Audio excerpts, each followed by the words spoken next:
আসসালামু আলাইকুম। তো পরিসংখ্যানের পর্ব 2 তে তোমাদেরকে স্বাগতম। তো গত পর্বে আমি মূলত টাইপ 1 এবং টাইপ 2 নিয়ে কথা বলছি, টাইপ 3 নিয়ে কথা বলছি, টাইপ 1 2 3।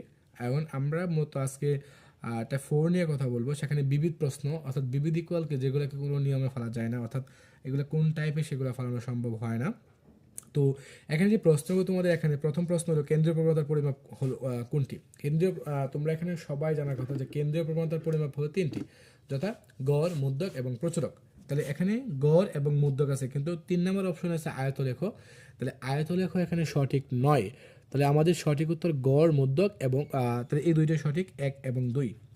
পরবর্তী প্রশ্ন, নিচে কোনটি বিচ্ছিন্ন চলক? তো বিচ্ছিন্ন চলক এবং অবিচ্ছিন্ন চলককে তোমাকে মডিফিকেশন করার জন্য আমি একটা সহজ থিওরি দিয়েছিলাম। এগুলো যার মনে আছে, যে এখানে যদি একটা ব্যাখ্যা লেখা আছে, আসলে সেই ব্যাখ্যাটা মনে রাখার দরকার নাই। দশমিক যার মান হতে পারে, দশমিক দশমিক ইকুয়াল অবিচ্ছিন্ন চলক, দশমিক ইকুয়াল অবিচ্ছিন্ন চলক। তুমি একটা সহজে মনে রাখতে পারো, একটা সহজ থিম হলো দশমিক যার মান হতে পারে এগুলো অবিচ্ছিন্ন চলক। যেমন এখানে তাপমাত্রা, তাপমাত্রা কিন্তু দশমিক হতে পারে, কাজে এটা অবিচ্ছিন্ন চলক। কিন্তু আমার কাছে মূলত এখানে চিহ্নিত করতে হবে 48 নম্বর প্রশ্নে যে বিচ্ছিন্ন চলক কোনটা। যেহেতু বিচ্ছিন্ন চলক কোনটা চিহ্নিত করতে হবে, তাহলে এখানে তাপমাত্রা একটা অবিচ্ছিন্ন চলক, এটা বাদ। জনসংখ্যা এটা দশমিক হতে পারে না, অসম্ভব। দেখো, কয়েকটা বিষয় একটু মাথায় রাখলে আর একটু সহজ হয়। যেমন ধরো জনসংখ্যা, জনসংখ্যা কখনোই দশমিক হতে পারে না।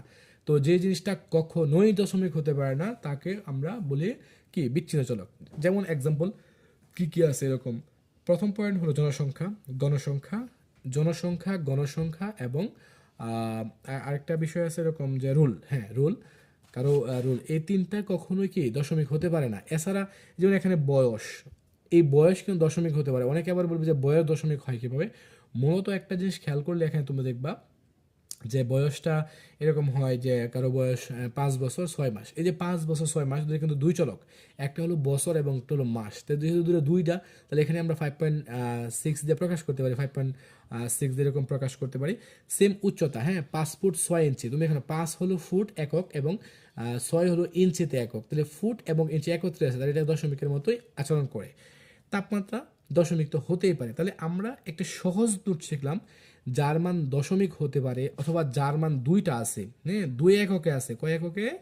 2 একক, 2 এককে যার মান রয়েছে তাকে বলা হয় কি, অবিচ্ছিন্ন চলক। আর 1 এককে যার মান আছে, অর্থাৎ যার দশমিক হতে পারে না, একদম পূর্ণ, তাকে বলা হয় কি, অবিচ্ছিন্ন বিচ্ছিন্ন চলক। এখানে দেওয়া আছে এটা। মধ্যক নির্ণয়ের ক্ষেত্রে এফসি দ্বারা কি বোঝানো হয়? মধ্যক নির্ণয়ের ক্ষেত্রে এফসি দ্বারা বোঝানো হয় যোজিত গণসংখ্যা। আসলে যোজিত না, এটা ক্রমযোজিত গণসংখ্যা, এখানে যোজিত দেওয়া আছে এখানে। যাই হোক, আয়তরেখা আঁকার জন্য শ্রেণীবৃত্তি কেমন হবে? অবশ্যই অবিচ্ছিন্ন হতে হবে, 100% নিশ্চিত, মুখস্থ করে ফেলবা। নিচের কোনটি অবিচ্ছিন্ন চলক? ওই যে অবিচ্ছিন্ন চলকের একটা শর্টকাট দিয়েছিলাম, দশমিক থাকতে হবে।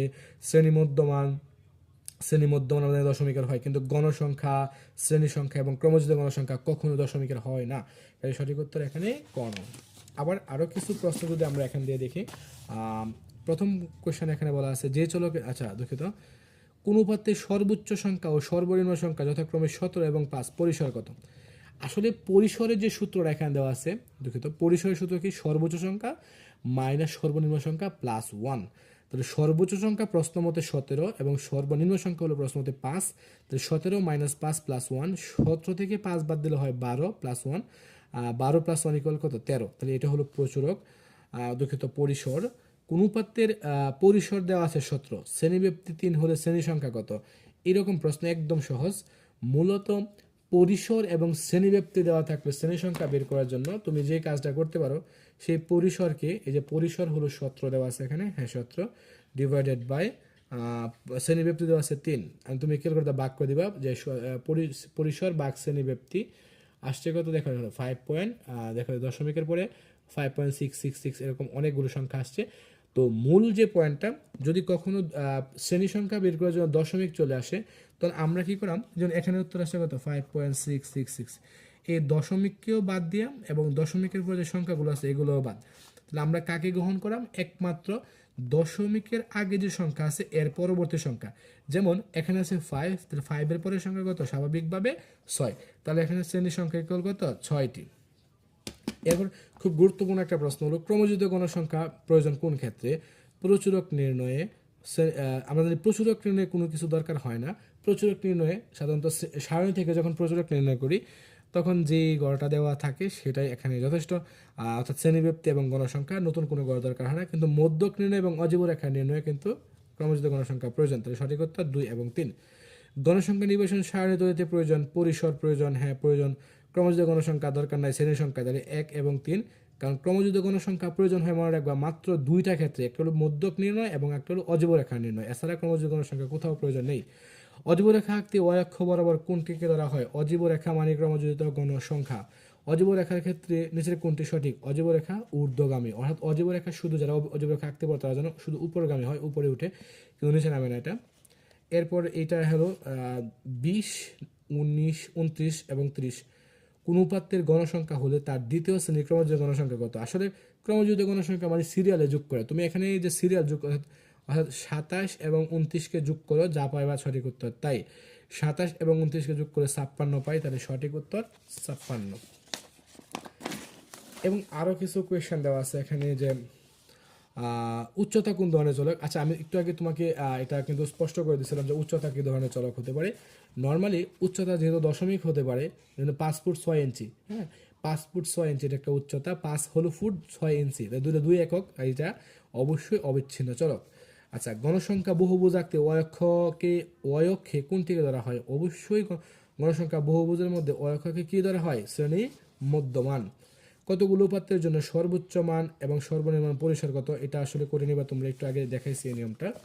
তো যাই হোক, এখানে আরও কিছু কোয়েশ্চেন দেওয়া আছে, এগুলা তেমনভাবে আমাদের আসে না, বা একটু তোমরা সলিউশন দেওয়া আছে, একটু করে নিতে পারো বিষয়গুলো। তো মূলত পর্ব 1 এবং পর্ব 2 থেকে আমি এই ক্ষুদ্র ক্ষুদ্র কিছু বিষয় নিয়ে কথা বললাম। আশা করি তোমাদের উপকারে আসবে। নেক্সট কোনো অধ্যায় নিয়ে আমি আলোচনা করব, সেটা তোমরা কমেন্টে বলে দিতে পারো। তাছাড়া আমি নেক্সট ইনশাল্লাহ চেষ্টা করতেছি যে ব্যবহারিক জ্যামিতি থেকে আমরা কমপক্ষে 1-2টা প্রশ্ন আসে, সেই ব্যবহারিক জ্যামিতি থেকে কিছু আলোচনা করার জন্য। তো পরবর্তী পর্ব দেখার জন্য আমন্ত্রণ জানিয়ে আজকের মতো এখানে শেষ করলাম। আসসালামু আলাইকুম রহমতুল্লাহ বারকাতুহু।